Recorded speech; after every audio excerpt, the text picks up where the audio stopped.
Carr said, with all due respect, the Texas Attorney General is constitutionally, legally, and factually wrong about Georgia.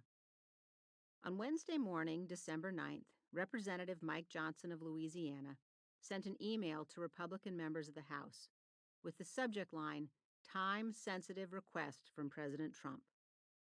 Johnson reported, President Trump called me this morning to express his great appreciation for our effort to file an amicus brief in the Texas case. An amicus brief is a way for people not directly involved in a case to express support for one side or the other. In boldface and underlined red text, Johnson went on to say, he specifically asked me to contact all Republican members of the House and Senate today and request that all join on to our brief. According to Johnson, Trump would be paying close attention to who did and did not sign on.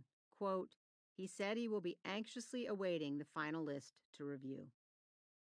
20 minutes after Johnson's email went out, I started hearing from fellow members of Congress. They were angry with Mike's implied threat that he would be collecting names and showing them to Trump. In addition, Mike was vice chair of the House Republican Conference, and he had included his official signature block in the email. Members wanted to know if this meant his effort was a leadership initiative. I assured them it was not. When I called Johnson, he maintained that he had not intended to pressure people with his comment about President Trump reviewing the list. The amicus brief was, he said, simply meant to help President Trump exhaust all legal remedies and show support for him. The draft brief itself had not yet been distributed, but in his email seeking signatories, Johnson provided this description. The simple objective of our brief is to affirm for the court and our constituents back home our serious concerns with the integrity of our election system. We are not seeking to independently litigate the particular allegations of fraud in our brief. That's not our place as amici. We will merely state our belief that the broad scope of the various allegations and irregularities in the subject states merits careful, timely review by the Supreme Court. Mike was seriously misleading our members. The brief did indeed assert, as facts known to the amici, many allegations of fraud and serious wrongdoing by officials in multiple states. Early the next morning, Johnson emailed the draft brief to Republican members, along with a note explaining that more than 105 House Republicans had, quote, expressed an interest in participating. Not one of them had seen the brief. In his cover email, Johnson again asserted that the objective of the brief was simply to make clear our serious concerns with the integrity of our election system.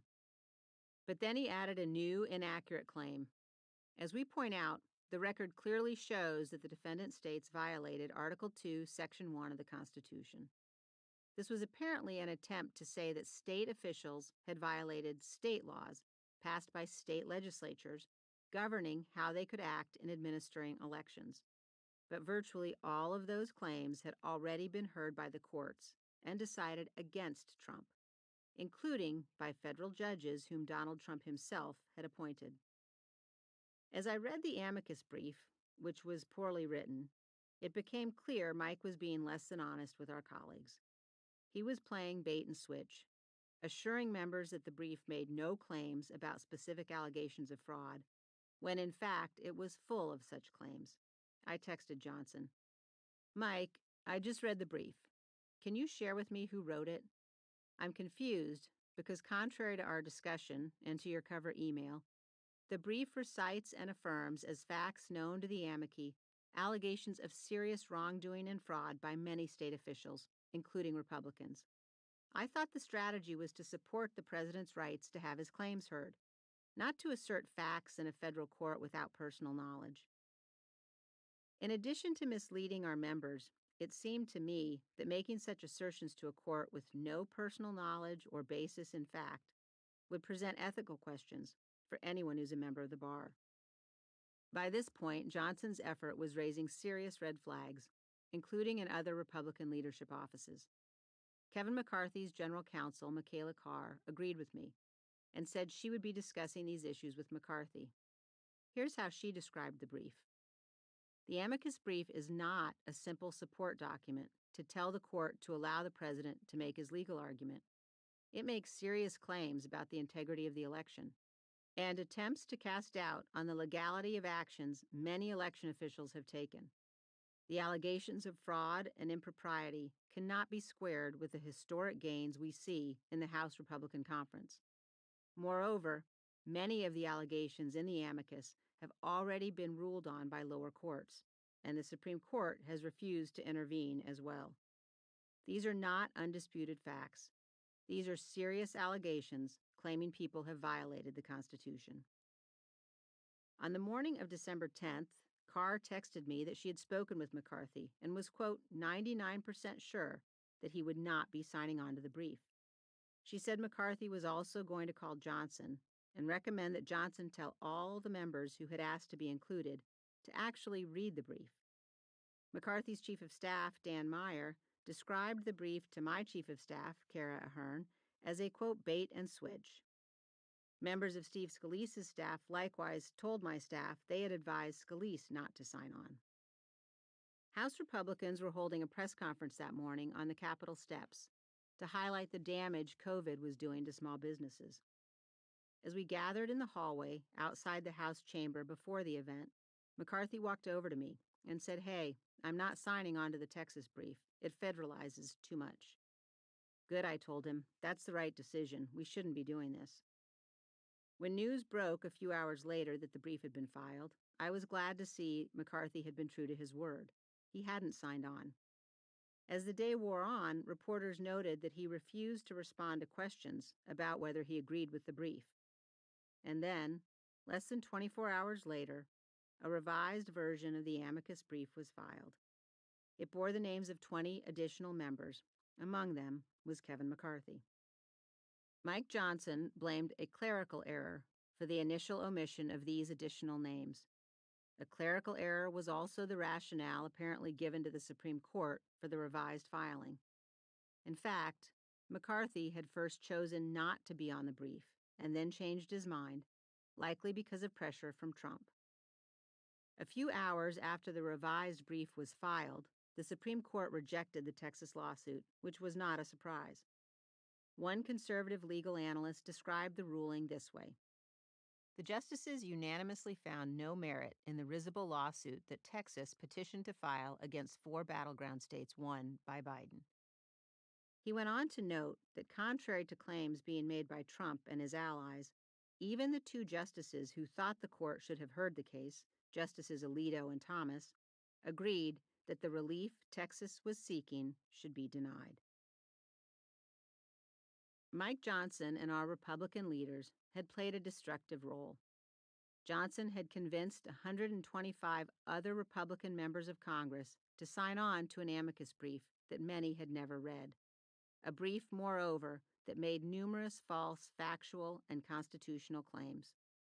Members signed on in the hope that it would show support for Trump, and out of fear of political retribution if their names were not on the list.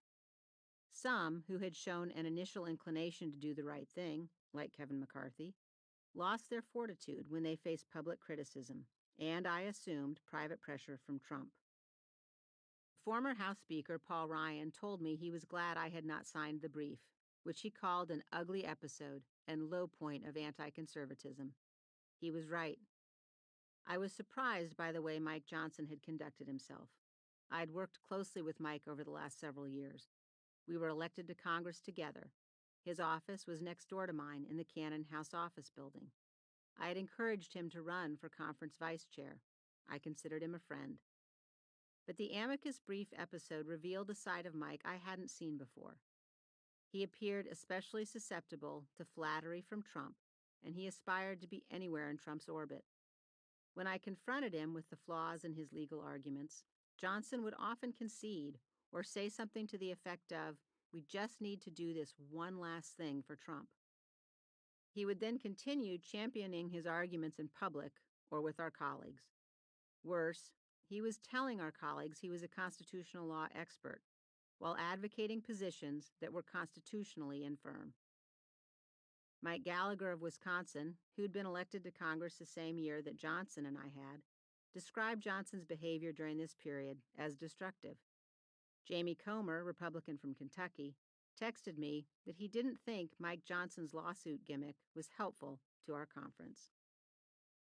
After posing several questions to Mike, I ultimately learned that a team of lawyers who were also apparently advising Donald Trump had in fact drafted the amicus brief. Johnson had left the impression that he was responsible for the brief, but he was just carrying Trump's water. A couple of days after the Supreme Court rejected the Texas case, Mike and I spoke by phone. Although we had disagreed on the advisability and legality of the brief, I still hoped we might work together to forge a path forward, especially as we handled the constitutional issues related to the upcoming counting of electoral votes on January 6th. He said he agreed with me that we were facing a perilous moment, and we needed to be aware of how serious and grave these constitutional issues were. I hung up thinking that the episode with the amicus brief might have chastened Johnson. Perhaps he could be counted on to help steer us through the coming weeks responsibly. Shortly after our call, Mike texted me to thank me for the outreach and to reiterate that he agreed with me about the peril of the moment. Then he attached a statement he had issued about the Supreme Court's rejection of the Texas petition, a statement that attacked the Supreme Court and misrepresented what it had just done. Mike's statement ended on this ominous note. So much for the rule of law. The chaos will continue now. This should concern every American, no matter what party you're in. Heaven help us. This was ludicrous. Conservatives held a 6-3 advantage on the Supreme Court, and 3 of those conservative justices had been appointed by Donald Trump. Not one of them had agreed with Mike. Not one. I told Mike his statement was wrong and that it was dangerous to accuse the Supreme Court of throwing out the rule of law. Our words matter, and we need to take care to be truthful and not increase the peril. The court's recent ruling was straightforward and unsurprising, and limited to whether one state could bring an original action for alleged failures by other states to comply with their own election laws. Of course, Texas could not do that. Johnson was criticizing the Supreme Court for doing what it is bound by the Constitution to do. This was reckless and wrong. Once again, Johnson said he didn't disagree with me. But then he sent me a Fox News poll showing that 77% of Trump voters and 68% of Republicans believed the election had been stolen from Trump. These numbers are big, Johnson remarked, and something we have to contend with as we thread the needle on messaging. Of course, Donald Trump's public campaign to spread false allegations of massive election fraud had created those polling numbers. And when members of Congress and other elected Republicans echoed his stolen election claims or accused the Supreme Court of throwing out the rule of law, those falsehoods had an impact on polling results because some people believed the lies. This was about something far more important than messaging. I responded to Johnson. The issues we are dealing with now go to the heart of the survival of the Republic. We can't play politics. Once the Supreme Court ruled on the Texas suit, Donald Trump appeared to have no further recourse in the courts. He had lost almost every case, and the election litigation was all but over. Everything could have ended at this juncture. Nearly every one of Donald Trump's senior advisors thought he should concede. Instead, Trump resolved to escalate this into what soon became a constitutional crisis. 4. The blood of patriots and tyrants.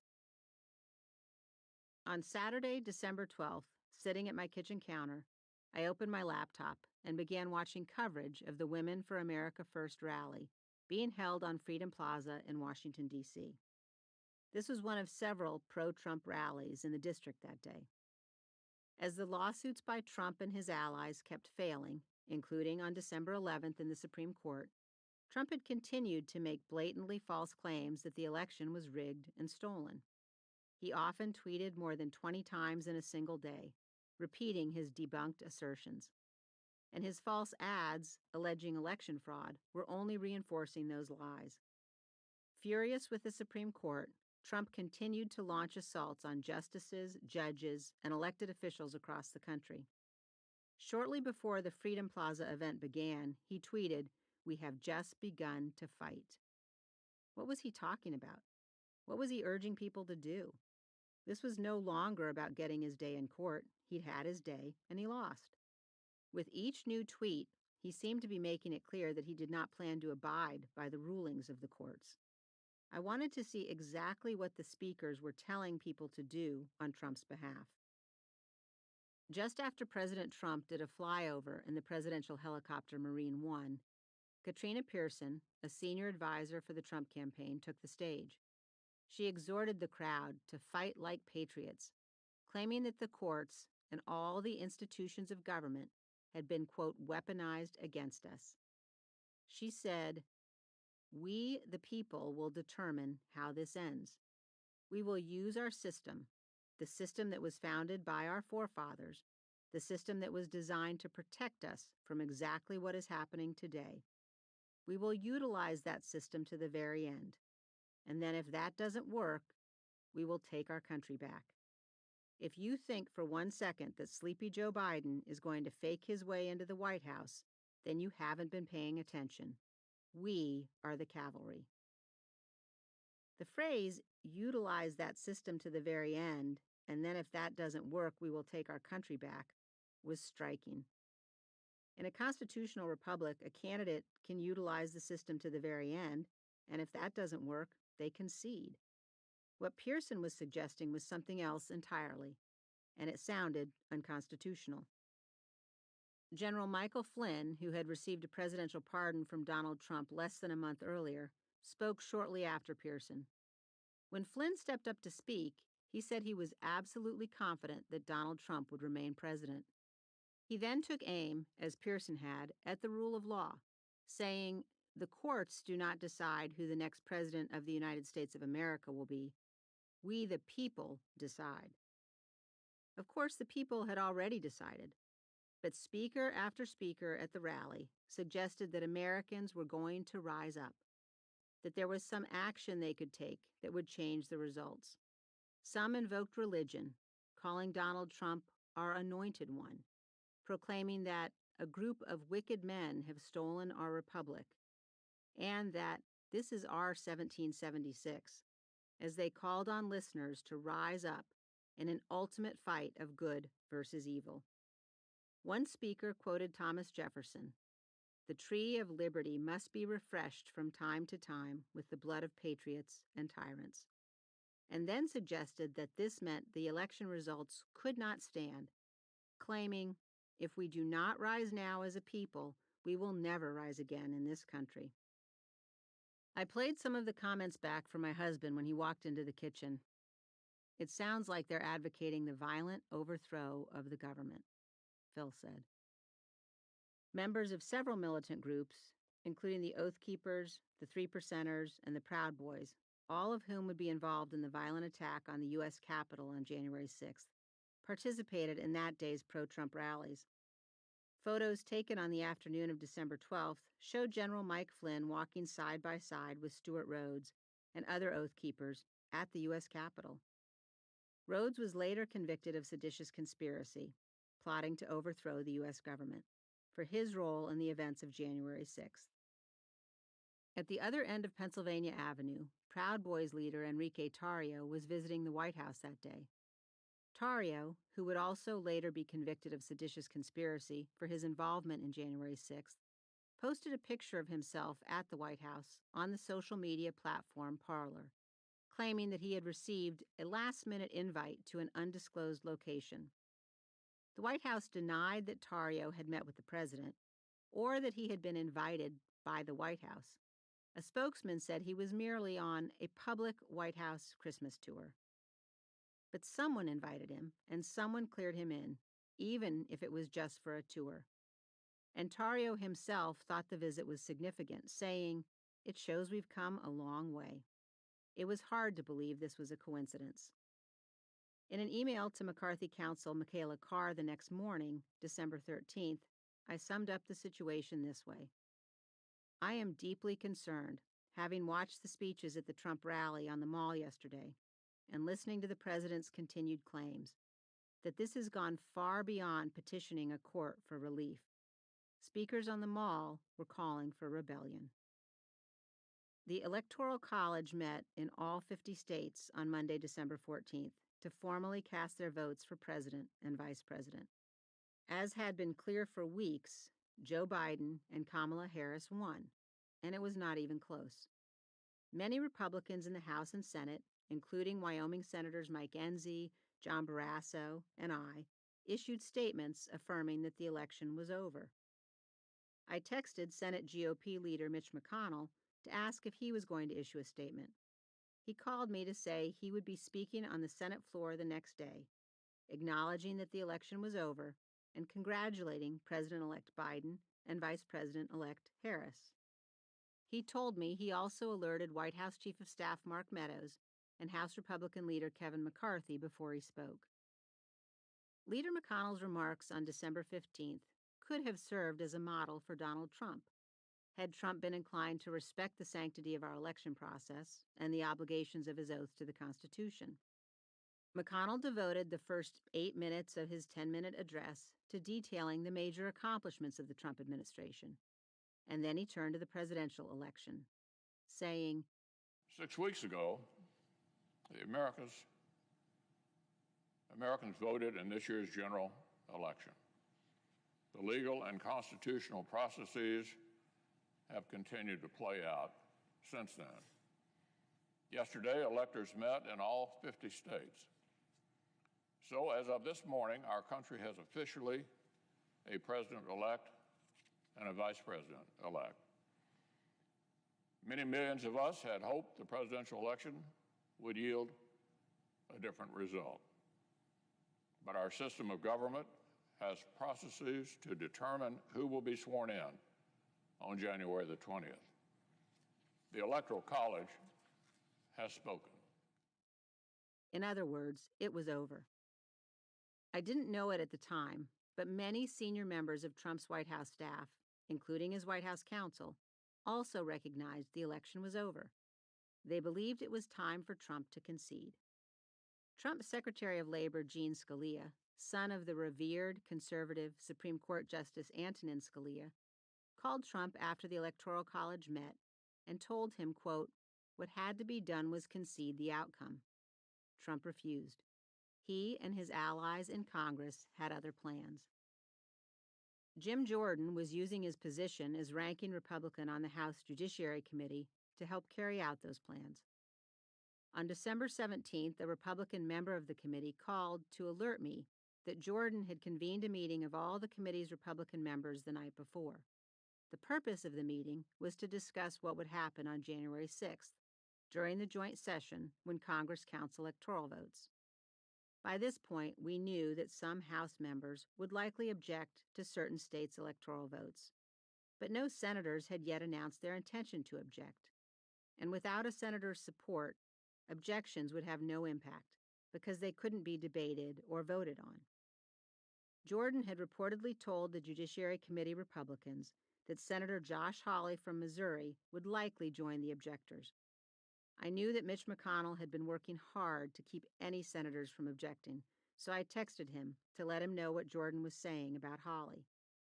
And indeed, a few days later, Hawley announced publicly that he would object, becoming the first senator to do so, and paving the way for a protracted joint session at the very least. Hawley was also setting the stage for whatever Trump had planned that day. In the days since I had watched Mike Flynn speak at the December 12th pro-Trump rally, I had been paying particular attention to any additional public comments he was making. On December 17th, Flynn was interviewed by Greg Kelly on Newsmax. In one segment of the interview, Kelly said, quote, so I hear some murmurings, about the staff shakeup at the Pentagon.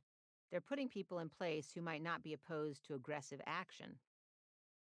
Kelly then asked Flynn what the president's options might be. Flynn said that Trump, quote, could immediately, on his order, seize every single one of these machines around the country, on his order. He could also order within the swing states if he wanted to. He could take military capabilities, and he could place them in those states and basically rerun an election in each of those states. Flynn went on to say that martial law had been imposed 64 times in the past, but it certainly had never been imposed to, quote, basically rerun an election in swing states. Flynn noted that we have a constitutional process that has to be followed. But the constitutional process had already been followed. Governors had certified the votes in each state, and the Electoral College had already met and voted. What exactly was Flynn urging Trump to do? I sent a portion of Flynn's statement to a retired Army four-star general with whom I had worked closely for a number of years. His response? Good God, that is completely delusional and grossly irresponsible. Flynn's Newsmax interview prompted the press to make inquiries to the Department of Defense. In response, Secretary of the Army Ryan McCarthy and Army Chief of Staff General James McConville issued a statement repeating what the chairman of the Joint Chiefs, General Mark Milley, had said several months earlier. There is no role for the U.S. military in determining the outcome of an American election. The DoD statement, which was factual and should have been unobjectionable, enraged Donald Trump. He instructed the Director of White House Personnel, Johnny McEntee, to call Acting Secretary of Defense Chris Miller, apparently to convey the message that if any further statements like this were made, the officials would be fired. Secretary McCarthy later testified to the Select Committee that Miller had called him from an airplane on the morning of Saturday, December 19th, to deliver the message. McCarthy said he understood he would be fired if any other statements like this were issued. After he spoke with McCarthy, Miller called McEntee back and confirmed that he had delivered the message, whereupon McEntee wrote a note to President Trump. Chris Miller spoke to both of them and anticipates no more statements coming out. If another happens, he will fire them. By the time the January 6th Select Committee obtained McEntee's note to Trump, it had been ripped into 4 pieces, most likely by Donald Trump, trying to destroy any record of it. Had I known about the note and the exchange of calls between McEntee and Miller at the time they were occurring, I would have been even more alarmed. McEntee's calls leave little doubt that Donald Trump was in fact considering deploying our military for some election-related purpose. These calls and McEntee's note also coincided with a now famous White House meeting on December 18th. News of the highly contentious December 18th meeting broke the next day. Flynn had been at the White House, along with Sidney Powell and Rudy Giuliani, and it was clear that an angry fight had broken out in front of Trump. White House counsel Pat Cipollone, White House lawyer Eric Hirschman, and Staff Secretary Derek Lyons discovered soon after the meeting began that Flynn, Powell, and others were in the Oval Office. The White House officials rushed to crash the gathering, and a great deal of furious yelling ensued, with Trump's White House lawyers aggressively objecting to every course of action that the visitors were recommending, which we learned later involved some of the ideas that Mike Flynn had proposed in his December 17th Newsmax interview. In the early hours of December 19th, when the meeting finally ended, Donald Trump summoned his supporters to Washington, D.C., tweeting, "Big protest in D.C. on January 6th. Be there, will be wild." Marjorie Taylor Greene had not yet been sworn into Congress when she joined several Republican members for a January 6th planning meeting with Donald Trump on December 21st, 2020. I was alerted to the meeting when Michaela Carr forwarded me a tweet by a Capitol Hill reporter. Spotted in the West Wing today, GOP members like Marjorie Taylor Greene, Matt Gaetz, Jim Jordan, Mo Brooks, Louis Gohmert. They met with the president, multiple sources told me. Mike Johnson also texted me about the meeting. He had been trying unsuccessfully to reach members of the Freedom Caucus that day. Just realized why they wouldn't call me today, Johnson texted. Fox News reporting a group of members just had a strategy meeting with Trump at the White House. He forwarded a video that Marjorie Taylor Greene had just tweeted out. Speaking to the camera, Greene says, quote, "Just finished with our meetings here at the White House this afternoon. We had a great planning session for our January 6th objection. We aren't going to let this election be stolen by Joe Biden and the Democrats. President Trump won by a landslide. Call your House reps, call your senators from your states. We've got to make sure they're on board, and we already have a lot of people engaged. Okay? Stay tuned. In her tweet, Green said, "We have a rapidly growing group of House members and senators. January 6th challenge is on." I responded to Johnson's text. I hope they understand the personal, legal peril for each of them of plotting to overthrow the results of an election by, for example, urging POTUS to impose martial law in swing states. "Yep," Johnson responded. "At least Jenna is starting to see the light." Johnson was forwarding me an article that quoted Jenna Ellis saying she did not support invoking the Insurrection Act. Over this same period, I had been reading Ted Widmer's book, Lincoln on the Verge, about Abraham Lincoln's train trip to Washington to be sworn in as president in 1861. Widmer describes the scene at the U.S. Capitol on February 13, 1861, when the electoral votes were counted. Pro-Southern militias were gathering in Washington, raising concerns they might attempt to invade the Capitol and stop the vote count. Vice President John Breckinridge of Kentucky, who would later become the Confederate Secretary of War, was due to preside over the proceedings. Some feared that he would fail to do his duty, that he might refuse to recognize Lincoln's victory when the electoral votes were counted.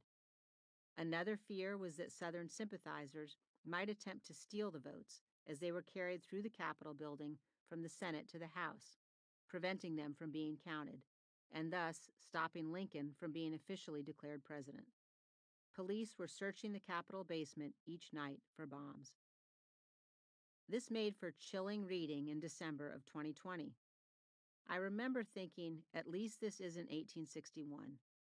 With all the uncertainty about what Trump was doing, I took some comfort, false as it turned out, in the idea that at least we didn't have to be concerned about a Capitol invasion. Yet I was worried about all the plans the president and some of my colleagues seemed to be making to disrupt our joint session. What did President Trump expect to do with the crowd of supporters he was summoning to Washington? Would they try to disrupt or delay the electoral count on January 6th? How? Would there be a bomb threat?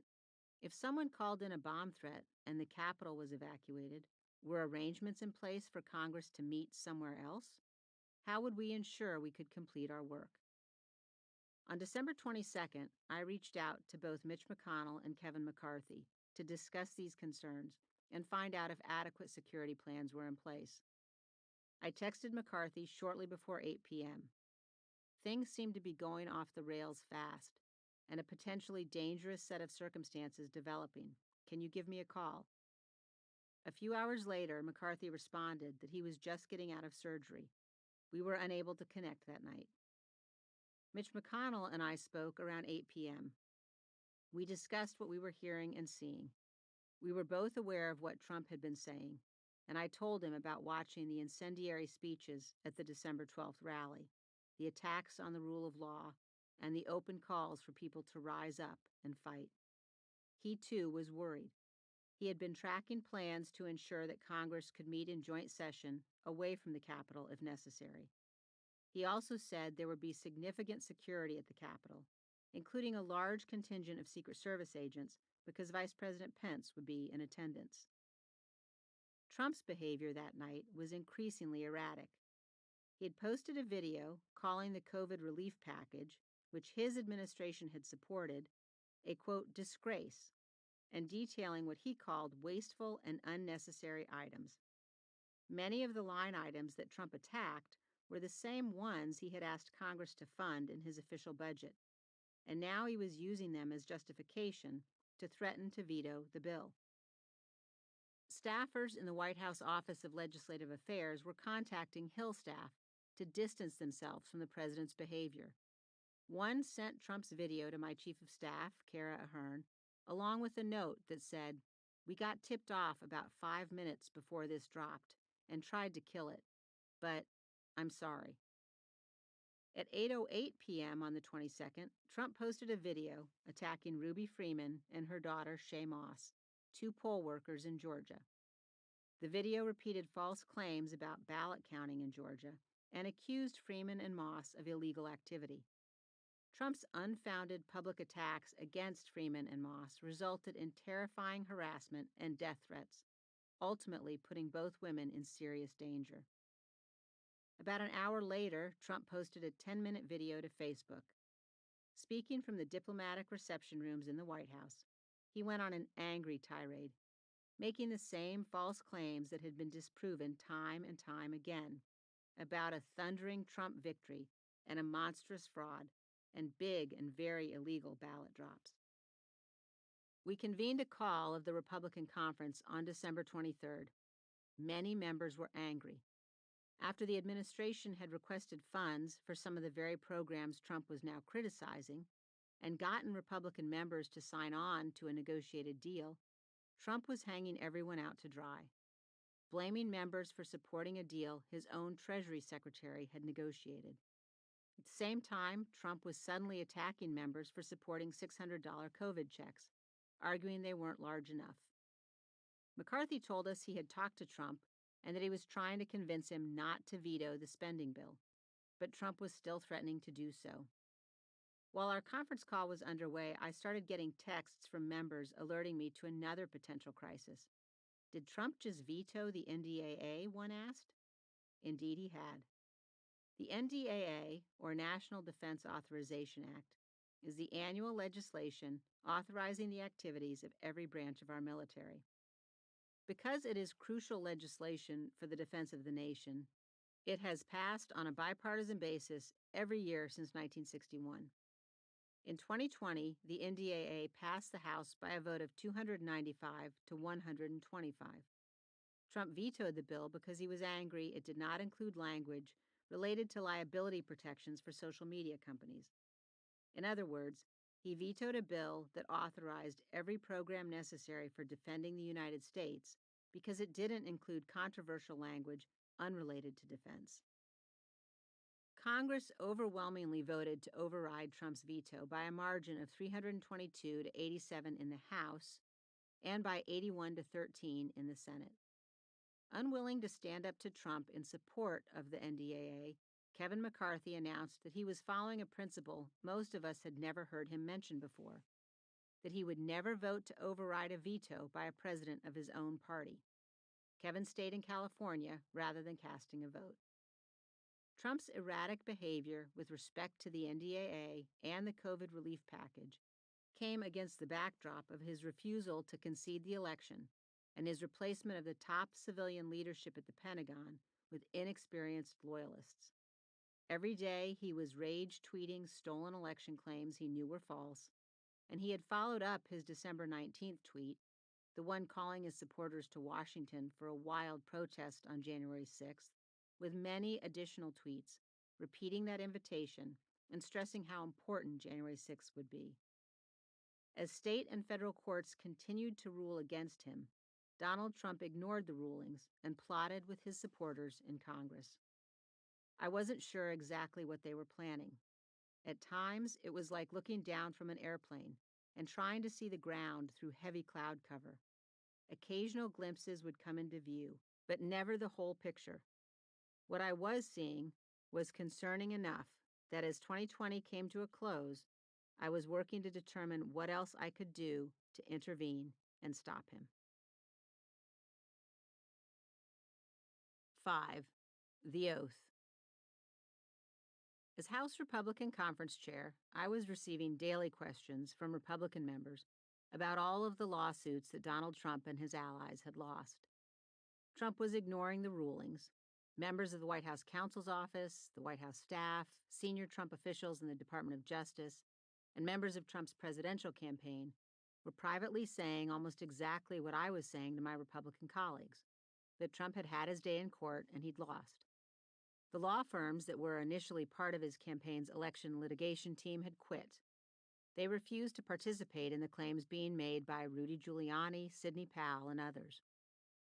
Members of the House were also asking me what would actually happen on January 6th in our joint session to count the electoral votes. Some of the confusion had been caused by Mike Johnson's amicus filing in the failed Texas case. Some of it was coming from our colleagues, including in the Freedom Caucus, who were claiming that Congress had the power to undo the election, to overrule the courts, and to choose the next president on January 6th. That, of course, was nonsense. But it was obvious that President Trump, Rudy Giuliani, and others were pushing Republican members in that direction. This was far more than a political debate. The question before us as we approached January 6th was whether we were going to abide by the oath we had all sworn to the Constitution. Our founders risked everything in the Revolution of 1776. But by the late 1780s, most knew very well that the Articles of Confederation, the first compact binding the new American states together, was failing. The men designated by their states to convene in Philadelphia in 1787 knew the lengthy history of failed efforts at democracy and representative government. As they debated a new constitution, they were realistic about human motives. They knew that greed, partisanship, which they called factionalism, and the temptation of accumulated power might doom American freedom and the nascent American government. The framers of our Constitution, therefore, spent much of the summer of 1787 searching for the best and most durable way to secure our nation's newly won liberty. In Article 6 of our Constitution, the founders required that every member of Congress, all state legislators, and all executive and judicial officers of the federal and state governments take an oath to support and defend the United States Constitution. For elected representatives, the oath must supersede any duty to represent their constituents. They must represent constituents' interests solely in a manner that complies with the representative's paramount duty to the Constitution. The President's oath is arguably the most consequential. The President has tremendous power to enforce his will, not only as our Commander-in-Chief, but as the constitutional officer who can command the actions of critical executive branch agencies. The founders had utmost confidence in the wisdom and grace of George Washington, but they were not convinced that every future president would be so honorable. This is why Article 2 of our Constitution details precisely what the president must pledge: to faithfully execute the office of President of the United States and to preserve, protect, and defend the Constitution of the United States. Under our Constitution, the President is selected by a separately organized group of Americans called electors, chosen nowadays through popular election in each state. The founders were concerned that a faction in Congress might conspire to control the selection of a president. They granted Congress what is, in most circumstances, only a ministerial role, counting the electoral votes that have been certified and transmitted to Washington by the individual states. As Alexander Hamilton explained in Federalist 68, no senator, representative, or other person holding a place of trust or profit under the United States can serve as a member of the Electoral College. On more than one occasion, Supreme Court Justice Antonin Scalia lectured on what he regarded as the most important features of our Constitution, what he called the real constitutional law. In the course of his remarks, Justice Scalia would read from one country's expansive Bill of Rights, which featured a long list of impressive-sounding protections of individual freedom.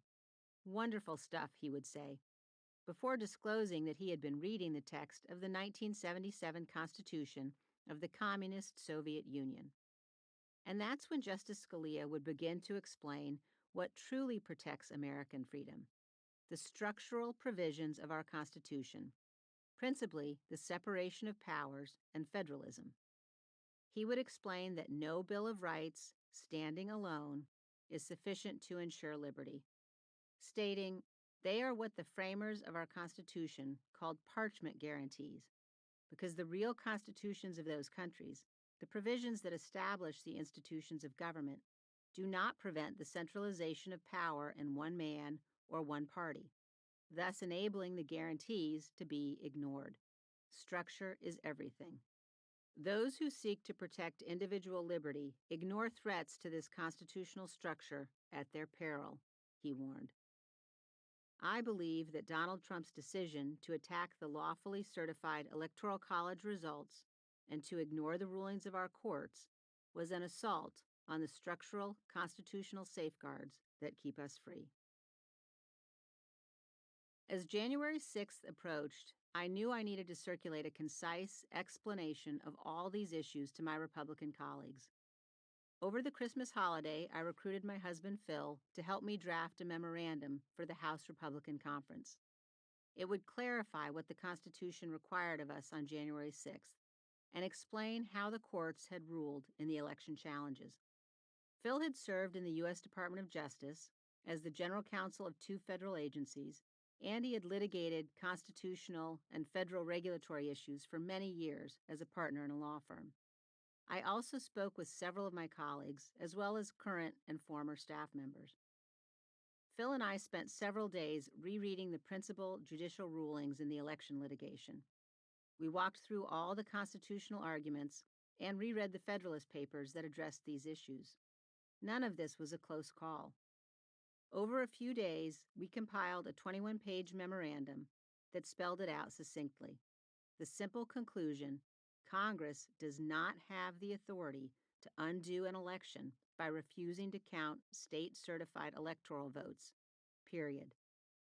As the Constitution requires, Congress's role in this specific context is ministerial only. Congress counts the certified electoral votes. The 12th Amendment is very clear in these circumstances.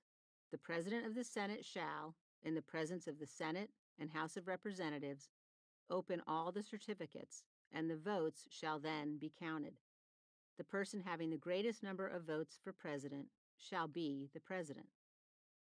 As our 21-page memo explained, nothing in the Constitution remotely says that Congress is the court of last resort, with the authority to second-guess and invalidate state and federal court judicial rulings in election challenges. Indeed, in reference to electoral votes, the constitutional text reads, "The person having the greatest number of votes for president shall be the president." It does not say, "The person having the greatest number of votes for president shall be the president unless Congress objects or Congress wants to investigate." The Constitution identifies specifically the only occasions when Congress can take any non-ministerial action: when no presidential candidate has a majority of the electoral votes. Thus, the constitutional text tells us very clearly what Congress's role is and is not. In addition to the constitutional text, the Electoral Count Act of 1887 made clear that Congress was obligated to accept as conclusive each governor's official certification of the election outcome in their respective state. Congress had received only one official certified electoral slate from each state, and those certifications were conclusive. While the Electoral Count Act had another provision allowing objections in other contexts, it did not apply here and could not apply here, consistent with the Constitution's clear text. After laying out the Constitution's requirements, our memorandum also summarized the outcomes of many of the key state and federal cases, including the rulings against Trump by judges he had appointed. Many judges had been very clear about how unfounded Trump's fraud allegations were. One federal judge said this: "Allegations that find favor in the public sphere of gossip and innuendo cannot be a substitute for earnest pleadings and procedure in federal court. They most certainly cannot be the basis for upending Arizona's 2020 general election." Another said, "Calling an election unfair does not make it so. Charges require specific allegations and then proof. We have neither here." A number of other cases also addressed a common Trump argument: that state election officials had acted in a manner inconsistent with laws passed by the state legislatures. These issues were also resolved against Donald Trump. State officials were acting well within the authority expressly granted them by the legislatures. Only one case, which, as I've mentioned, had involved too few votes to impact the election outcome, came out in Trump's favor. There was no lawful way for Trump to prevail in the presidential election of 2020 once those 61 cases had concluded. 6. The Secretaries of Defense. On December 26th, as Phil and I worked on our memo, a column by Washington Post reporter David Ignatius caught my attention. Ignatius, a longtime journalist who was well sourced at the Pentagon, reported that senior government officials feared that Trump was, quote, threatening to overstep the constitutional limits on his power. One possibility Ignatius reported was that Trump might attempt to stay in power by using violence on January 6th as an excuse to invoke the Insurrection Act. Trump could then, Ignatius reported, take steps like the ones retired General Mike Flynn detailed in his December 17th Newsmax interview, including deploying the military to rerun the election in swing states. Ignatius suggested the personnel changes Trump had made at the Pentagon since he lost the presidential election could be a sign that pro-Trump officials might be mobilizing to secure levers of power. The potential domestic turmoil was occurring against a backdrop of danger overseas, including the Iranians firing rockets at the U.S. Embassy compound in Baghdad and the upcoming anniversary of the U.S. killing of Iranian Quds Force commander Qasem Soleimani. There was growing alarm about the potential for escalating violence overseas, as well as about what might happen here. The potential scenario, described by Ignatius as a multifaceted campaign by die-hard Trump supporters to use disruptions at home and perhaps threats abroad to advance Trump's interests, was dangerous. And while Ignatius's concern was well-founded, his suggested solution did not seem realistic. Ignatius wrote, "A delegation of senior Republicans should visit Trump at the White House and insist emphatically, Biden has won, this must stop." As soon as I read the Ignatius piece, I texted Eric Edelman and I called my dad to make sure he saw the piece as well. The next morning, December 27th, I went to my dad's house and we called Eric together. We agreed that the concerns Ignatius described were well-founded. The question was what could be done. Was there a group of elected Republicans who could deliver a stern warning to Trump in private? There were two problems with this. First, there wasn't exactly a long line of Republican officials eager to take on such a mission. Most who understood the peril of the moment were quietly keeping their heads down, just hoping to get through to the inauguration on January 20th, after which Trump would be gone. Second, even if we could come up with the right group, it was unlikely to do any good. By the end of December, it was clear that privately urging Trump to do the right thing was fruitless. He didn't care. I had had several firsthand experiences of sitting in the Oval Office, calmly trying to tell Donald Trump what he did not want to hear. I knew how he would respond. A private approach would not work. We needed a public warning to Trump and to his new appointees at the Pentagon, and it needed to come from a leader or group of leaders who could not easily be ignored. We decided to try to mobilize the former secretaries of defense. There were 10 living former secretaries. What if all 10 of them would sign a letter of warning?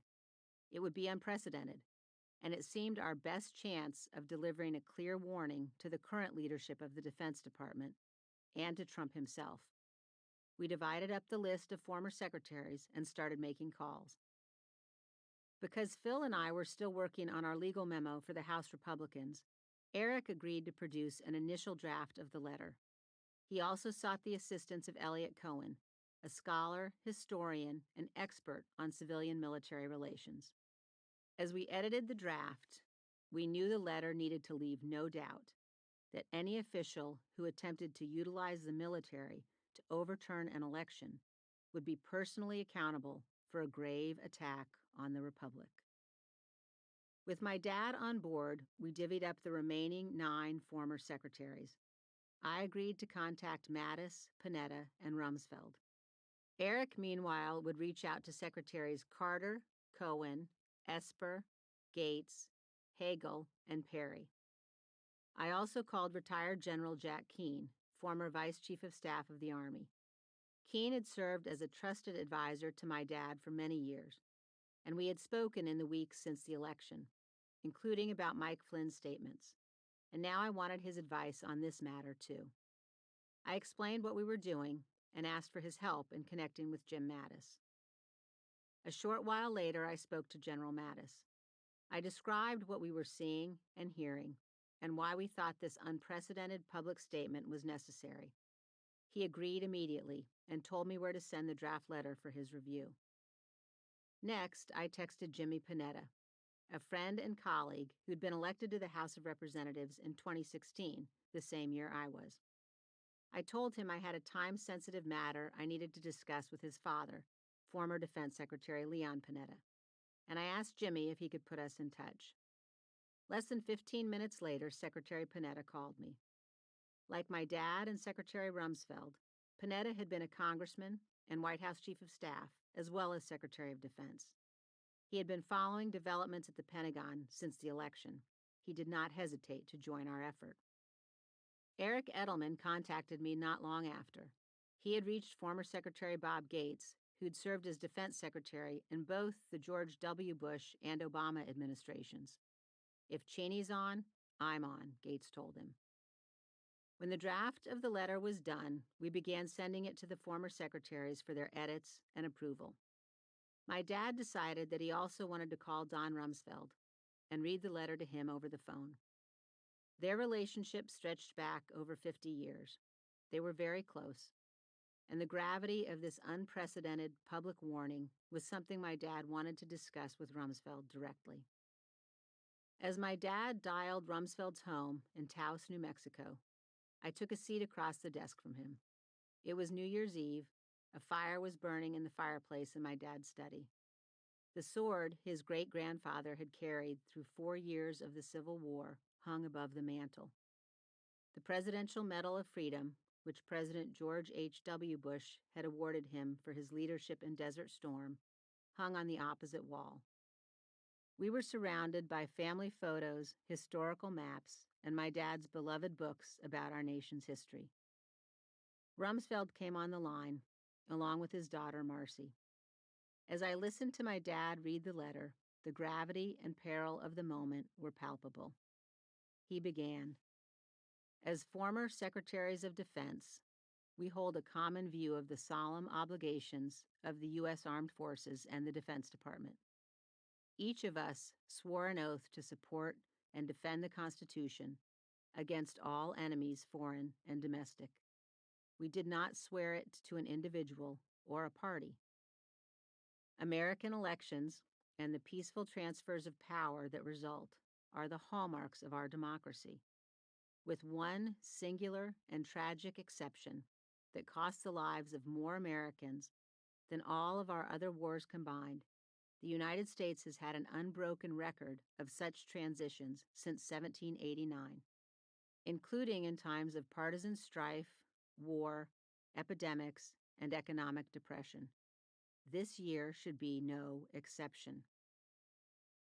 The secretaries noted that election audits and recounts had occurred, challenges had been addressed by the courts, results had been certified, and the Electoral College had voted. Therefore, the time for questioning the results has passed. The time for the formal counting of the Electoral College votes, as prescribed in the Constitution and statute, has arrived.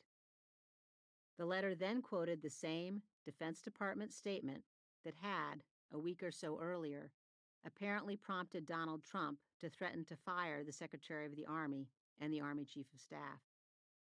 As senior Defense Department leaders have noted, there's no role for the U.S. military in determining the outcome of a U.S. election. Efforts to involve the U.S. Armed Forces in resolving election disputes would take us into dangerous, unlawful, and unconstitutional territory. Civilian and military officials who direct or carry out such measures would be accountable, including potentially facing criminal penalties for the grave consequences of their actions on our republic. Accountability and potential criminal penalties. That was the sober but necessary point. Transitions at the Department of Defense are consequential for the security of our nation. There can be no partisanship as authority is handed from one administration to the next. The former secretaries reminded the acting Secretary of Defense by name of his solemn duty to ensure a full, cooperative, and transparent transition of presidential power. They wrote, Acting Defense Secretary Christopher C. Miller and his subordinates, political appointees, officers, and civil servants, are each bound by oath, law, and precedent to facilitate the entry into office of the incoming administration, and to do so wholeheartedly. They must also refrain from any political actions that undermine the results of the election or hinder the success of the new team. We call upon them in the strongest terms to do as so many generations of Americans have done before them.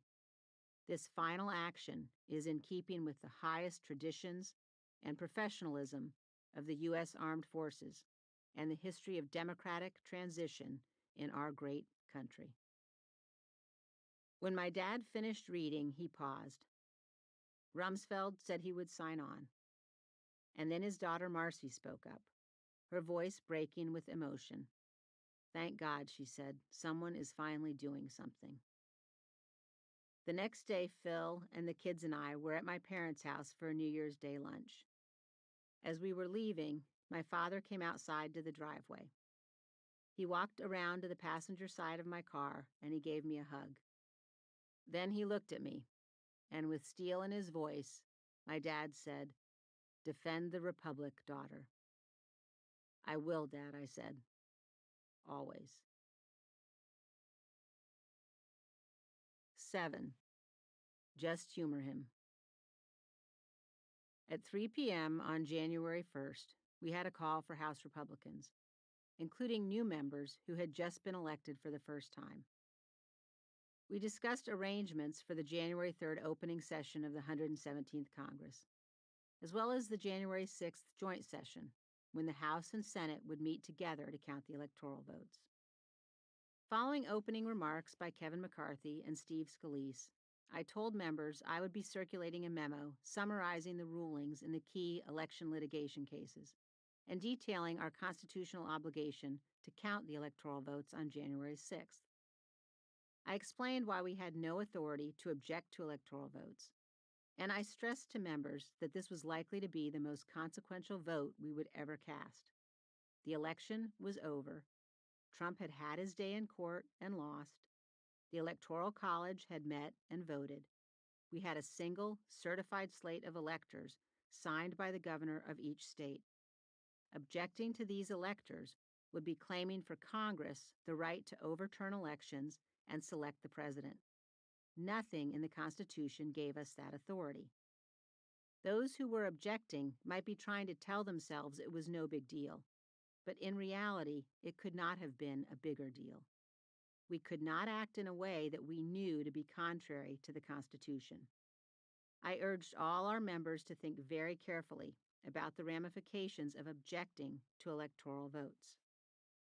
As I was speaking, colleagues on the call began texting me messages of support for the position I had outlined, and gratitude for my willingness to explain why we could not vote to object. Typical was this text from Kelly Armstrong of North Dakota. Thank you, thank you, thank you. When I finished, Kevin McCarthy spoke up again. Liz is speaking only for herself, he said. He wanted everyone to know that my views did not reflect a formal leadership position. This naturally led members to press Kevin for his views. If Liz is not speaking for leadership, they wanted to know, then who is? Do your views differ from hers? Kevin tried to dodge the questions, but members would not let him off the hook. We were facing a historically consequential vote. I had just explained why the Constitution did not authorize us to object. Members justifiably wanted to know what the House Republican leader's position was. How could he be refusing to answer? As members continued to press him, Kevin adopted a surprising approach. He lashed out at those asking for his view. Referring to the individualized card each member of Congress uses to cast their votes in the machines on the House floor, Kevin suggested anyone asking for his view should hand over their voting card. If you're so concerned with what I think, he bristled, why don't you just give me your voting cards? I'd be happy to vote for you. The queue of members in line to ask questions started to grow. Members who had already spoken were getting back in line, requesting more time to speak. They were angry that Kevin was being so evasive and so condescending about his position. "Stop talking about our voting cards, Kevin," one said. "No one wants to give you their voting card. You're the leader. This is a crucial vote. We have a right to know your view on it." While the tense exchange was underway, Adam Kinzinger texted me, "Kevin is scared to death." He was right. Kevin never did answer the question that day. The incoming freshman members were particularly worried about what they should do. They hadn't even been sworn in yet, and they were going to have to cast what would likely be the most important vote of their careers in an atmosphere of intense political drama and pressure. They were looking for guidance. I heard from several of them that Kevin McCarthy was advising them to object and telling them the vote really wasn't a big deal. Objecting was a safe thing politically. It would keep Trump happy. And besides, what harm could it do? McCarthy was also describing the potential political cost to members who refused to object, telling them he would be unable to protect them from primary election challenges. When I heard what Kevin was telling freshman members, it reinforced what I had earlier concluded about his refusal to explain his position on our conference call. Kevin McCarthy was essentially telling members of Congress to ignore their constitutional obligations and instead do what Trump wanted. It was no wonder he preferred to deliver this message in small groups only. By contrast, former Speaker Paul Ryan issued a public statement that left no doubt about the potential danger of objections to electoral votes. He said in part, "All our basic rights and freedoms flow from a fidelity to the Constitution and the rule of law. This principle is not only fundamentally American, but a central tenet of conservatism. Under our system, voters determine the president, and this self-governance cannot sustain itself if the whims of Congress replace the will of the people. I would urge members to consider the precedent that it would set. Efforts to reject the votes of the Electoral College and sow doubt about Joe Biden's victory strike at the foundation of our republic. It is difficult to conceive of a more anti-democratic and anti-conservative act than a federal intervention to overturn the results of state-certified elections and disenfranchise millions of Americans." Ryan had heard about my presentation on the January 1st House Republican call, and he told me that he regretted that it took the number 3 person in leadership to say the right thing. I appreciated his clear and unequivocal public statement, and I hoped it would remind more of our members what was at stake and what their duty required. Over in the Senate on January 2nd, Ted Cruz, along with Senators Blackburn, Braun, Daines, Johnson, Kennedy, and Lankford, as well as Senators-elect Hagerty, Lummis, Marshall, and Tuberville, announced that they would object to electors from, quote, disputed states. They released a joint statement containing no evidence of any fraud or irregularities. Nor did they name the states whose electors they would be voting to throw out, saying instead they would reject the electors from disputed states. They would be doing so because of the, quote, unprecedented allegations of fraud and irregularities in the 2020 election. It was true that there had been unprecedented allegations about the 2020 election. Donald Trump and his allies had spent months making those allegations, spreading stolen election lies they knew to be false. The senators cited a poll showing that 39% of Americans believed the election was rigged.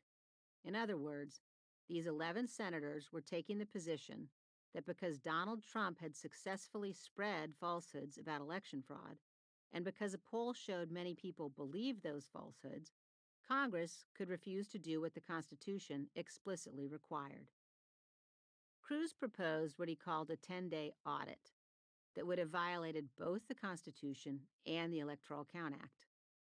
The text of the 12th Amendment clearly requires that the counting process occur immediately, including in this directive.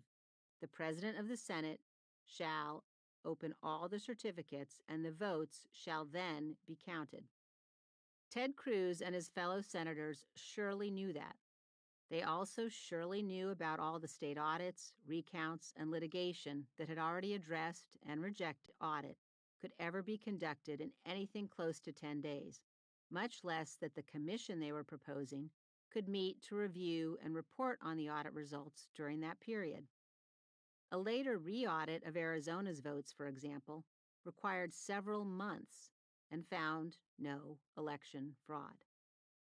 Had Congress attempted to follow Cruz's proposal, chaos would have ensued, potentially with no presidential transition on January 20th and no constitutional process to resolve the crisis. As we know now, Cruz had coordinated this proposal with the White House. Our Select Committee investigation later uncovered text messages about the audit scheme between Ted Cruz and White House Chief of Staff Mark Meadows. As is typical for Cruz, he was grandstanding for his own benefit. It was one of the worst cases of abandonment of duty for personal ambition that I've ever seen in Washington. Judge J. Michael Ludig, for whom Ted Cruz had clerked after law school, described it this way: "Such is Republican politics of the moment that presidential and congressional aspirants will purchase the former president's blessing and approval at any price." On January 3rd, I circulated the 21-page memo to all my House Republican colleagues. The memo provided members with detailed information, making clear there was no ambiguity about our constitutional obligations. If they objected to certified state electoral slates now, they would be doing so knowing that their actions were unconstitutional and knowing that the courts had already concluded there was no legal or factual basis for doing so. 8. More sinister than I was prepared for. The 117th Congress formally convened on January 3, 2021. The proceedings that day had already been touched by tragedy. Luke Letlow, a 41-year-old father of 2 young children who had been elected in Louisiana's 5th District, had died of complications from COVID just days before he could be sworn in. And Tommy Raskin, the beloved son of Maryland Congressman Jamie and his wife Sarah, had died by suicide on December 31st, 2020. As conference chair, it was my responsibility on January 3rd to give the speech nominating Kevin McCarthy as the Republican candidate for Speaker. This was a pro forma task, but I wanted to acknowledge the unimaginable losses suffered by the Letlow and Raskin families and call on our common humanity at a time that felt dangerous and hate-filled, to be kind to one another and to remember that we are all God's children. I included this quote from a 19th century Quaker missionary in my remarks. "I expect to pass through this world but once. If therefore there can be any kindness I can show, or any good thing I can do my fellow being, let me do it now. Let me not defer or neglect it, for I shall not pass this way again." When I finished speaking, Democratic leader Steny Hoyer came over to me. "Jamie Raskin is here," he said. "He's in my office. Can you come see him?" I followed Steny up the aisle and out of the House chamber to the majority leader's office next door. Jamie was there, surrounded by several of our colleagues. I could not imagine the crushing pain he was feeling. All I wanted to do was give him a hug. I reached out to embrace him. "No hugs," I heard from the corner of the room as one of our colleagues stepped out from behind a desk to intervene. COVID had made even that basic human comfort impossible. After a few moments with Jamie, I walked back into the Republican cloakroom next to the House floor. While I was there, Phil called to tell me he had just talked to Acting Attorney General Jeff Rosen, an extremely capable lawyer and a principled man. During the Bush administration, Phil and Jeff had both served as Senate-confirmed general counsels for federal agencies. They worked together often, shared similar policy views, and had been friends for nearly 20 years. The previous day, Phil and I had called Jeff to relay our security concerns surrounding January 6th. It was increasingly clear that efforts were underway to disrupt or delay the counting of the electoral votes, and we worried that a bomb threat or some other tactic might be used to halt the count. Phil mentioned the security measures that had been put in place around the White House in the aftermath of 9/11. Jeff told us that they were planning to have extra Justice Department security assets available at a nearby military base. These could be quickly mobilized in case the U.S. Capitol Police required assistance. He also said they were actively tracking the numbers of people coming into the city in an effort to predict how big the crowd was likely to be. 24 hours later, Jeff reached out to Phil to speak again. Without divulging any details, Jeff said he was going to a White House meeting that evening, and he thought he might be fired. Later, we would learn far more about what transpired in the Oval Office that night. Trump had replaced Rosen with Jeffrey Clark in the position of acting Attorney General, because unlike Rosen or other DOJ leadership, Clark was willing to issue the type of Justice Department statement that Trump wanted, a statement indicating that the 2020 presidential election had likely been corrupted. The rest of the Department of Justice senior leadership said they would resign if Clark took over from Rosen. So did Trump's White House counsel. Facing the prospect of widespread resignations at the Justice Department, in the White House counsel's office, and perhaps elsewhere in his administration, Trump ultimately backed down and abandoned the Clark appointment. At about 1 o'clock in the afternoon of the 3rd, audio of President Trump's January 2nd phone call with Brad Raffensperger, Georgia's Republican Secretary of State, became public. This was the infamous call in which Trump pressured Raffensperger to find enough votes to flip the state from Biden to Trump. To his credit, Raffensperger calmly resisted every effort Trump made, explaining point by point why Trump was wrong, even when Trump suggested that Raffensperger and his counsel were risking criminal liability. When I saw reports about the call, I assumed the audio of Trump pressuring state officials to violate the law and overturn the election would mean the end of most of the objections in the House. I couldn't imagine members would continue to do Trump's bidding. A short time later, after what we all assumed was significant pressure from Donald Trump, Kevin McCarthy announced he would be voting to object. I was certain that Kevin did not believe the objections were constitutional, nor that they could be justified by any genuine fraud in the election. His chief counsel clearly did not think so, but this had never really been about principle for Kevin. Throughout this period, I had also been in touch with Texas Congressman Chip Roy. Chip was firmly opposed on constitutional grounds to the effort to object to electoral votes, and he was also willing to speak out. At the beginning of a new Congress, a resolution is passed authorizing the Speaker to swear in new members. Normally, this resolution passes by voice vote, but in 2021, Chip Roy demanded a recorded vote. He was right to do so. If members were going to object to electoral votes on the grounds that elections in certain states had been tainted by fraud and irregularities, or on the grounds that certain states had administered the 2020 elections in a way that violated the U.S. Constitution, how could members of Congress from those states simultaneously agree to recognize the legitimacy of their own elections and seat themselves? If there was systemic fraud, how could it be that their own elections on the same ballots were not likewise tainted? Chip wanted members on the record voting to seat themselves. This would show how baseless their claims about constitutional infirmities or fraud in the election really were. Only two members, Morgan Griffith of Virginia and Andy Harris of Maryland, voted against the resolution to seat the members.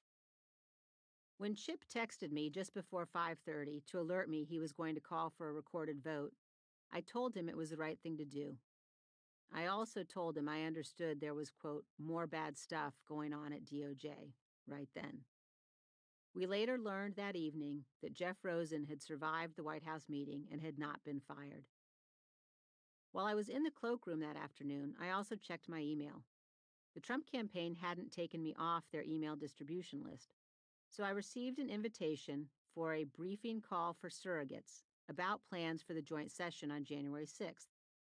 According to the email, the briefers would be Rudy Giuliani, personal attorney to President Trump, Jenna Ellis, senior legal advisor, and Jason Miller, senior advisor. The call was intended to prepare supporters to go on TV to defend Trump's strategy. I wanted to hear what Trump's team was telling them. That evening, I received a text from a well-known conservative legal analyst. He'd been critical of Trump's strategy, but he hadn't fully recognized the danger of what was happening. Now he texted me to say, "You were right. I thought this was just a clown show." Wrong. I mean, it is a clown show, but it is more sinister than I was prepared for. 9. Fake electors. Jenna Ellis kicked off the January 4th Trump surrogate call with a claim that 7 states had, quote, dueling slates of electors. This was a dangerous lie. Every state had certified a single slate of electors. Each governor had already transmitted that certified slate to Congress. In no state were there 2 official slates. The only way any state would have what Ellis was calling dueling slates of electors would be if the Trump campaign had created fraudulent slates and sent them in. In the 7 states with supposed dueling electors, Jenna reported, there was clear evidence that the states had, quote, violated their own laws. This too was a lie. There was no such evidence. According to Jenna, this is where Vice President Mike Pence came in.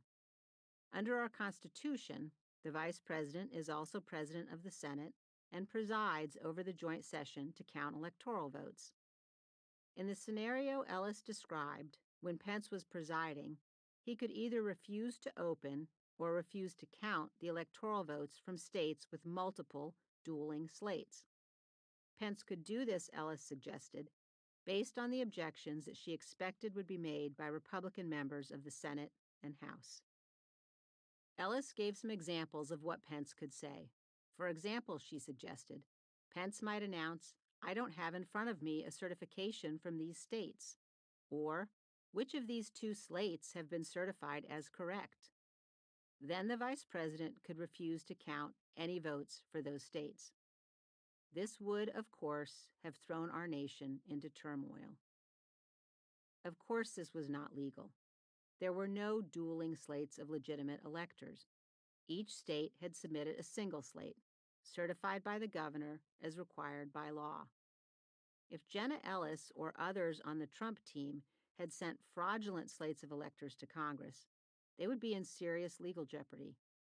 And of course, contrary to Ellis's claim, the Trump campaign had provided no clear evidence that any state had violated its own laws. In fact, Trump and his supporters had gone to court scores of times and lost 60 out of 61 cases. I had been hearing the false claims of fraud and the lies about what was constitutionally permissible on January 6th for weeks now. But this was the first time I had heard such a detailed description of how Donald Trump and his supporters actually planned to put their false claims into action. Ellis's description of what they anticipated the vice president would do was alarming. Was Mike Pence really going to stand at the dais in the House of Representatives and try to steal the 2020 election? Then Jenna explained that some Republican members of Congress were already aware of these plans. She was saying out loud that this was a plan to obstruct or delay the lawful counting of electoral votes, and that some members of Congress were in on it. Next, she turned the call over to Jason Miller, a senior advisor in the Trump campaign. Miller described what he called an uptick in activity in calls from state legislatures to address concerns. That was not even remotely true. The Trump campaign had been trying for weeks to coax state legislatures to change their votes. It was already well publicized that not a single one had done so. Miller described support for Trump's plan in Congress, saying it, quote, goes all across the spectrum from Jim Jordan to Elise Stefanik. That's a pretty narrow spectrum, I thought. Although Elise Stefanik had once been a reasonable and thoughtful member of Congress, she had undergone a dramatic transition into a Trump sycophant over the past 18 months. There was no longer any difference between her and members like Matt Gaetz. I suspected Jim Jordan was deeply involved in this scheme. Was Elise also involved in the fake electoral slates and the Pence plan? I kept listening. Jason Miller said that Republican objectors would be, quote, calling out details of fraud and irregularities and working to overturn election results. Yet Miller knew then, as he was saying these things, that the campaign had no genuine evidence to prove the election had been stolen. Indeed, Miller was scrambling at the time to try to find any basis to support the Republican objections. Pausing, Miller said, "What's the harm? What are the Democrats so afraid of?" The harm? How about the shattering chaos that would ensue if the vice president refused to count certified electoral votes? We would be in completely uncharted territory. We would have no playbook. Having just lost a lawfully certified election, Trump was attempting to seize power unconstitutionally. If Pence had gone along, as one of the January 6th Select Committee witnesses later suggested, the conflict would very likely have been settled in the streets. What Trump's team was describing on this call was illegal. It was destructive. And they all knew by then that the stolen election allegations were, quote, complete nonsense and BS, as Attorney General Barr and other Justice Department officials had repeatedly said. Yet here they were trying it anyway. As soon as the call ended, I went back inside the Capitol to the office of the House parliamentarian. The parliamentarian is a nonpartisan career official responsible for maintaining the precedence of the House and providing guidance to members on House rules and procedures. Jason Smith had recently been appointed to the post. Both he and his predecessor, Tom Wickham, were in the office when I arrived. Wick had retired at the end of 2020 after a 25-year career in the parliamentarian's office. He agreed to stay on to advise on issues connected to the upcoming joint session on January 6th. When I was first elected, I had taken every opportunity I could to learn from Wick. I'd gone to see him many times, including on one snowy day when we sat in his office just off the House floor and talked about how the events of 9/11 had changed congressional operations. Now, I was rushing to Wick's office to get urgent answers. What could we do if during the joint session the vice president opted simply not to count legitimate votes? What if he took illegal action while he was presiding? What procedure could we follow to ensure this didn't happen? Nobody knew the rules of the House better than Wick and Jason, but the answers were not comforting. They explained that because the electoral vote count takes place in a joint session, the proceedings that day would not be governed by the rules of the House. No debate would be allowed. In the event the vice president abandoned his constitutional duty, the only real recourse would be to move to adjourn. I was not at all certain that a motion to adjourn would work. What if Pence denied the motion in the joint session and then went forward with Trump's plan? You need to talk to the Senate, too, Wick said. It will take coordinated action to adjourn and block any attempt like this. I hoped Vice President Pence would not abandon his oath. I didn't trust Donald Trump or my colleagues who'd been conspiring with him. The description by Jenna Ellis and Jason Miller of what Trump and his campaign were urging Pence to do made it clear we needed to be prepared. I left Wick's office and I walked through the speaker's lobby, across the chamber, and into the House Republican cloakroom to call Mitch McConnell. I suppose I should have talked to Kevin McCarthy first. He was the House Republican leader, and I was the House Republican conference chair, the number 3 in leadership. Calling the Senate leader about something this crucial without first looping in the House leader was not standard procedure. But I'd known Mitch McConnell for decades, and by this point, I simply did not trust Kevin McCarthy. I thought Kevin might have been in on Trump's plan. I was hearing from other members of Congress that Kevin had been coordinating closely with Jim Jordan in the planning for January 6th. And just the day before, McCarthy had announced that he would vote to object to Electoral College votes. I stepped inside one of the phone booths in the Republican cloakroom and placed a call to Mitch.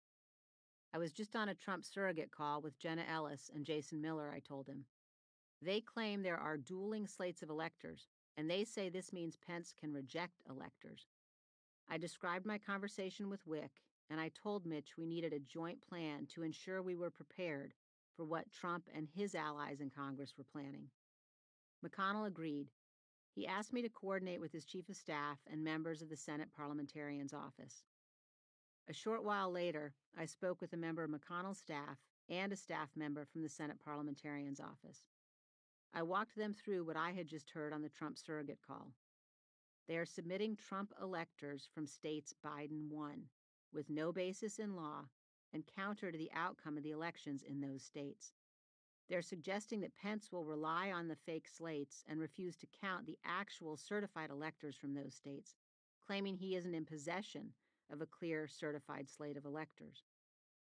I wasn't sure if they had heard about this scheme before, but it was clear that the parliamentarian had already received a number of the fraudulent electoral slates. I told them my view was that these fraudulent slates should not be placed in the mahogany boxes that hold the certified electoral votes and are carried into the House chamber every 4 years during the joint session to count the votes. If the fake electoral slates made it into the boxes, as Donald Trump and his team intended, I did not know what might happen.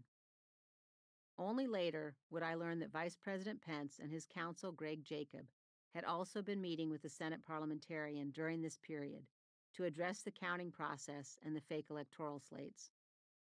As the Select Committee investigation later showed, Pence and Jacob worked with the parliamentarian's office to craft the very specific language the vice president used in the joint session.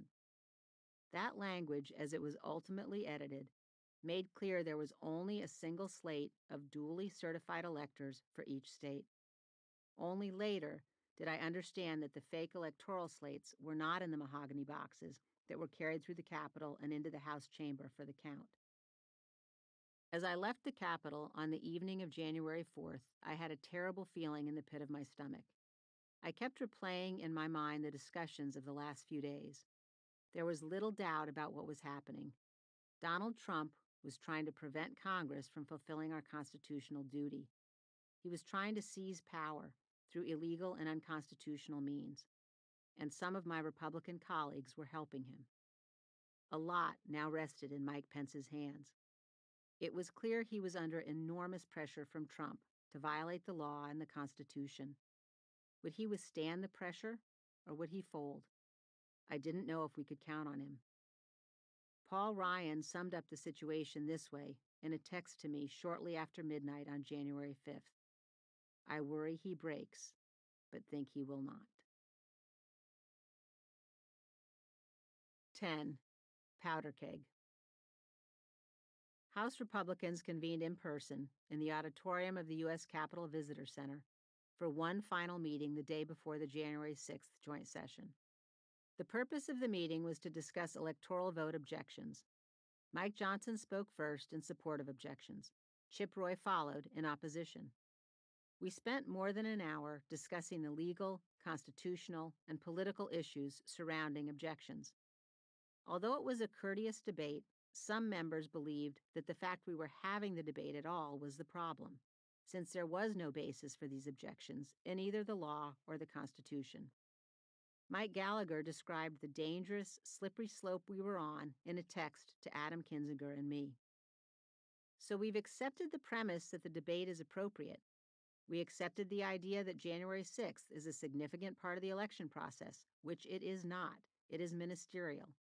Now our next big fallback will be, hey, it's no big deal if we vote yes on the objection, which means we've endorsed the principle that Congress has a role in litigating election fraud claims. For Mike Johnson's presentation, he read from a letter he planned to issue later that day. We will vote to sustain objections to slates of electors submitted by states we believe clearly violated the Constitution. He claimed that the well-established rules and procedures in 4 states, Georgia, Michigan, Pennsylvania, and Wisconsin, had been deliberately changed, and that this constituted a usurpation of the legislature's sole authority. Of course, he ignored the rulings of the state and federal courts that had rejected those claims in each of those states. Johnson was asserting that Congress should, absent any constitutional authority or legal or factual basis, reject the rulings of the courts and throw out the duly certified electors from each of these states. He admitted that Congress had no express authority or ability to independently prove the many allegations of fraud in the 4 subject states. But then he asserted, since we are convinced the election laws in certain states were changed in an unconstitutional manner, the slates of electors produced under those modified laws are thus unconstitutional. Convinced? By what? All we had before us were allegations and legal theories rejected by our nation's courts. Even the Trump campaign itself was not convinced. We had no evidence of anything, nor any means of evaluating evidence and adjudicating disputes. Mike repeatedly held himself out as a constitutional lawyer. I know many constitutional lawyers, including many conservative constitutional lawyers. Not a single one of them agreed with Mike. Others were equally stunned by Mike Johnson's arguments. Later that night, I heard from Kevin McCarthy's chief counsel, Michaela Carr. She told me she had made clear to Johnson that his letter was wrong, and that he knew it was. She said she pushed back very strongly when they discussed it that afternoon. He knows he's wrong on the fundamental constitutional principle, and his argument that he has some sort of power to individually determine, absent due process of any sort, that a state didn't meet their constitutional obligation, and then that the remedy should be that, without any process whatsoever, the federal Congress gets to overturn the will of the people, is astonishing.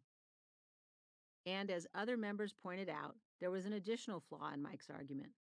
Why was he objecting only to electors from states that Biden had won?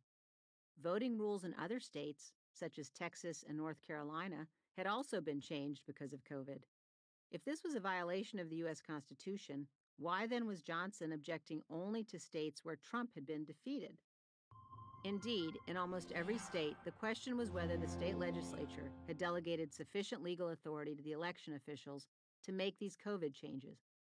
As one federal district court judge and Trump appointee